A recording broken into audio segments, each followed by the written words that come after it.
Today, we're diving into a massive proposed shakeup of the UK's immigration system. A new government command paper has laid out a plan to completely change how people get permanent residence, or what's known as settlement. It's a fundamental shift away from a system based on time to one based on earning your stay. So let's get right into it. First, we're going to look at these staggering numbers that are really driving these changes. Then we'll unpack the government's argument for why the current system is, in their words, under pressure. We'll break down their proposed solution, this idea of earned settlement, get into the real nuts and bolts of the new rules, and finally, we'll analyze who really stands to be most affected by this huge shift.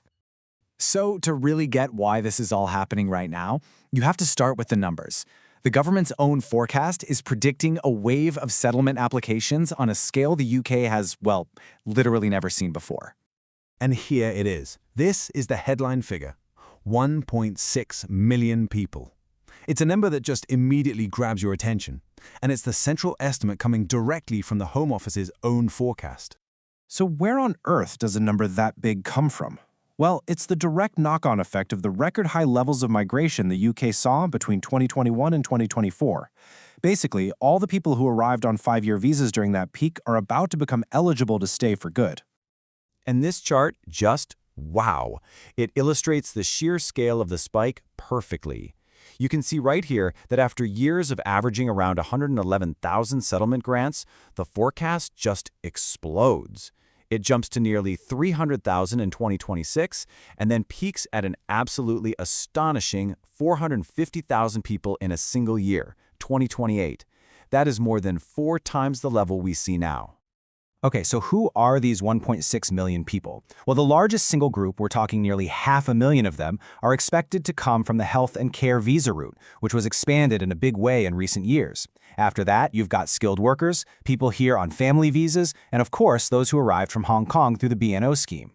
So, facing a wave of that magnitude, how does the government justify such a radical change? Well, the command paper argues that this unprecedented level of settlement puts the entire system under immense, unsustainable pressure. This quote from the Home Secretary's introduction to the paper, it really sets the tone for the entire argument. The core idea is that the sheer volume of recent migration has become destabilizing, and because of that, the rules for staying permanently have to get tougher. So the paper lays out a few key arguments. It describes the current 5-year path to settlement is pretty much near automatic. It raises some big concerns about the fiscal impact, especially of lower-wage migrants, and the huge growth in the number of dependents who come with them.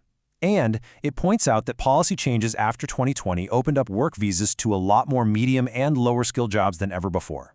And this slide really shows you that shift in action. The old Tier 2 visa system, it was mostly for graduate-level jobs, it had caps on numbers, and you saw fewer dependents. But the new skilled worker visa, which includes that big health and care route, was opened up to a much wider range of jobs, had no cap, and you saw the number of dependents for every worker jump up significantly. Okay, so having laid out the problem, the paper introduces its proposed solution, this new philosophy called earned settlement. And let's be clear, this isn't just tweaking the rules. It's a completely different way of thinking about the right to live in the UK permanently. At its very core, the idea is to get rid of one central concept, that you can just live and work here for 5 years and then, almost by default, you qualify to stay. Under this proposal, permanent residence becomes something you have to actively earn through your actions and your contributions to the UK. The whole system will be built on these 4 pillars. Now, character and integration are pretty similar to the current rules. You need a clean record, you need to pass your language and culture tests. The big changes, the real game changers, come under contribution and residence, where what you do economically and how you comply with the rules will now actively change your timeline. All right, let's get into the mechanics of it all. How would this actually work for someone applying to settle here? The paper proposes what it calls a time adjustment model. And here it is, the single biggest change in the entire proposal. The default time that most people have to live in the UK before they can even apply for settlement would double, from 5 years to 10 years. That would become the new standard. This comparison makes that shift crystal clear, doesn't it? We'd be moving from a pretty straightforward, almost automatic 5-year path to a 10-year starting line, where your path can be shortened or lengthened based on a whole new set of criteria. So, how do you reduce that 10-year wait? Well, the biggest rewards are for high earners. If you earn over £125,000 for 3 years, you could potentially settle in just 3 years. For those earning over £50,000 or working in public services or who are spouses of British citizens, you can reduce your time back down to that familiar 5 years. But the timeline can also get a lot longer. Claiming public funds, like benefits, could add 5 or even 10 years to your path to settlement. And for serious immigration breaches like entering the country illegally or significantly overstaying a visa, the penalties are incredibly steep. They could push your pathway out to as long as 30 years. So we've seen the numbers and the new rules, but what does this all mean in the real world? Who wins and who loses under this proposed new system? Well, the impacts are really starkly different depending on who you are. High earners, they could settle faster than ever before. Public service workers and family members of Brits could see their 5-year path stay the same.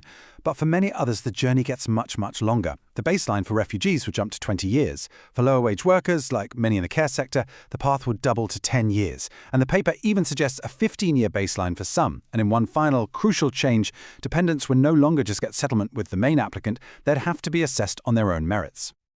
And this is a point that absolutely cannot be overstated. This isn't just for future arrivals. The paper proposes applying these new rules to pretty much everyone who is already in the country on a path to settlement but hasn't yet crossed the finish line. It's a massive detail, like moving the goalposts for hundreds of thousands of people mid-game. Let's use a real-world example. A care worker who arrived in 2023 under the current system is probably planning their life around being eligible for settlement in 2028. Under these proposed new rules, that date gets pushed back to 2033 at the earliest, and maybe even later. That is a 5 to 10-year difference for someone who is already here, already building a life.